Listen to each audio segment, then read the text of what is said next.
সাবেক প্রধানমন্ত্রীর ৫ই আগস্ট গণ অভ্যুত্থানের সময় ভারতে চলে যাওয়ার পর সেখানকার বিভিন্ন গণমাধ্যমে যে ধারাবাহিকভাবে রাজনৈতিক বিবৃতি বক্তব্য দিচ্ছেন সেটি বাংলাদেশ সরকার ভালোভাবে দেখছে না। পররাষ্ট্র মন্ত্রণালয় একাধিকবার বাংলাদেশে নিযুক্ত যে ভারতীয় হাইকমিশনার এবং ভারত সরকারকে এটি জানিয়েছে।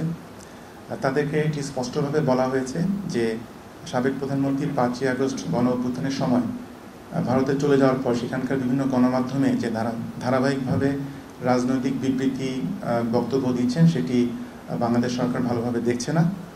এই ব্যাপারে সরকারের তীব্র অসন্তুষ্টি প্রকাশের পাশাপাশি সাবেক প্রধানমন্ত্রীকে এই ধরনের বক্তব্য বিবৃতি প্রদান থেকে বিরত রাখার জন্য কিন্তু ভারত সরকারকে আহ্বান জানানো হয়েছে এবং একই সাথে এটি বলা হয়েছে যে আমাদের দুদেশের মধ্যকার যে ঐতিহাসিক সম্পর্ক, পারস্পরিক শ্রদ্ধাবোধ, এটির জন্য আসলে এই ধরনের বক্তব্য প্রদান থেকে তাকে বিরত রাখাটা খুবই জরুরি।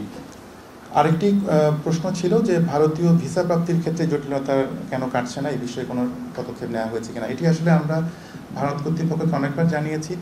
তারা বারবারই তাদের জনবল সংকটের কথা বলে আসছে, যে কারণে আমরা এখন যেটা করছি যে তৃতীয় দেশের যে ভিসার আবেদন, ভারতীয় ডাবল এন্ট্রি ভিসা প্রত্যাশী, সেটা আমরা তাদেরকে বলেছি যেন এটা একটু তারা জরুরি ভিত্তিতে এই বিষয়টি দেখে এবং জরুরি যে ইমার্জেন্সি মেডিকেল যে ট্রিটমেন্টের জন্য সেই ভিসাগুলো অ্যাটলিস্ট যেন তাড়াতাড়ি তারা দেওয়ার চেষ্টা করেন। এছাড়া ওই তৃতীয় দেশের যে ভিসা আবেদনের জন্য ভারতীয় ডাবল এন্ট্রি ভিসা প্রত্যাশী শিক্ষার্থী, বিশেষ করে রোমানিয়া, ফিনল্যান্ড, বুলগেরিয়া, এই ভিসার আবেদন গ্রহণ সহজীকরণের জন্য ভারতীয় দূতাবাসকে অনুরোধ জানানো হয়েছে।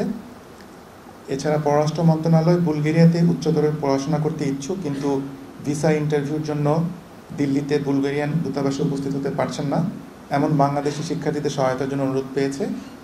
এই বিষয়ে পররাষ্ট্র মন্ত্রণালয় বুলগেরিয়ার পররাষ্ট্র মন্ত্রণালয় হ্যানয় এবং জাকার্তায় অবস্থিত বুলগেরিয়ান দূতাবাসে ভিসার জন্য আবেদন করতে পারে এমন শিক্ষার্থীদের দুটি তালিকা তাদের সেই দূতাবাসগুলোতে পাঠিয়েছে।